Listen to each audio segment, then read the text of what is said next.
Howdy YouTube, Darlington Farm here, just over here in the wood shop getting the stamp cabinet ready for delivery here. I really like the way it turned out. As you can see, it's all finished up there and it is ready to go. I ended up just making the drawers here out of 1/2 inch sand ply for the bottom, 3/4 inch birch ply sides, and then they're pocket screwed in the corners. And then I've got a dado in the front and back here for some dividers, which I think it turned out pretty well.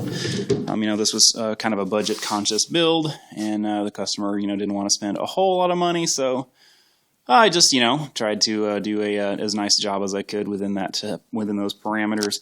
The only thing I was in my initial proposal, I had done a sketch of a just kind of basic Euro box with casters on it, and I decided to go ahead and put a 7/8 wide face frame on it just to kind of class it up a little bit and hide the casters. I didn't really want my name out there with just kind of, IKEA looking stuff, so I decided to go ahead and do it that way. But yeah, it's pretty nice arrangement. It hides the casters really well, and just kind of makes it look a little nicer, I think. I went ahead and just ran an ever so slight amount of Bondo right along the edge here just to kind of feather that out. And it hides the face frame really well. And then on the base of the cabinet, or the bottom of the cabinet, is 3/4, and it's dadoed in all the way around, so it's a really nice sturdy cabinet. Yeah, I like the way it turned out. I think it looks pretty good. For finish, what I used here was the General Finish Snow White Milk Paint, and then for the color there, I ended up using the clear coat rather. I ended up using the clear poly.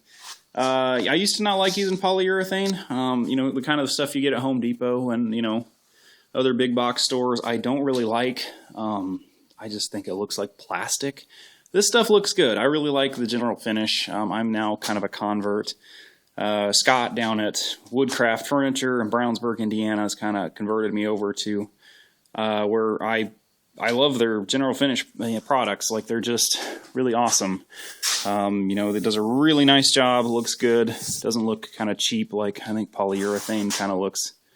Or, cheaper, big box polyurethane that you get kind of looks crappy. Kind of looks like a plastic cover over stuff. But this looks good. This looks kind of more like a lacquer. But anyway, really like the way it turned out. Yeah, that's 2 coats of the Snow White Milk Paint, and then 2 coats of the clear poly here.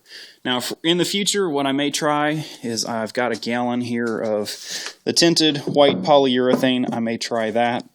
Scott down there didn't like it, and so he gave me a gallon of this to give a go at, or to have a go with, because he didn't really like it. And I kind of want to try that with this over the top of their new sanding sealer here, just to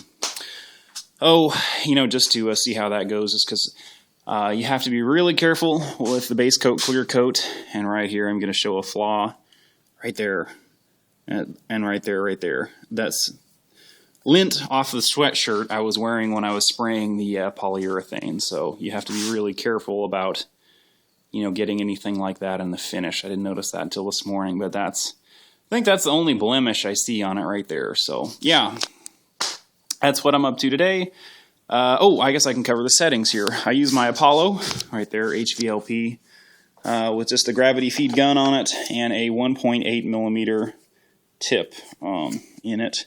Gives me a really nice pattern, really fine droplet, but you can turn the pressure down on the HVLP here to where it just barely comes out, and you don't really have any problems with overspray. I was running this at about 2.5 PSI, and I really, as you can see over here on my table, had very little overspray. That's just from going along the base here. I kind of cocked the gun at about a 45-degree angle and come along here, and that that's just from that. But as you can see, there's no paint on my tools or anything around here, so that's really nice to be able to do that. The only thing that kind of sucks is I can't really do anything else in here while I'm finishing, but it is nice. You don't really need a spray booth and this stuff.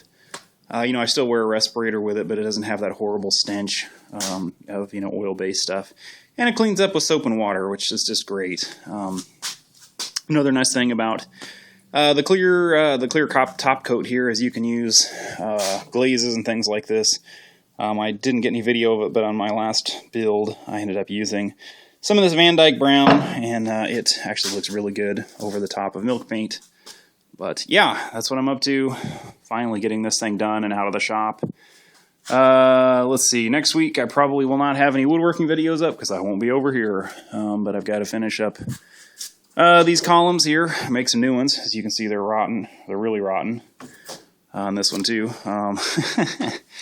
Oh, I need to finish those up for my house. If I took a video a while ago about working on my porch, and I took the base of the trim around the base of the columns off, and that's what I found there. So I just decided to go ahead and make new ones.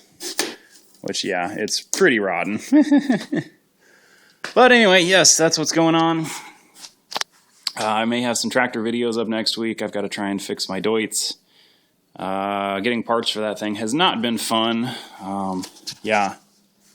Oh, definitely parts for that thing has been kind of a pain in the ass to get.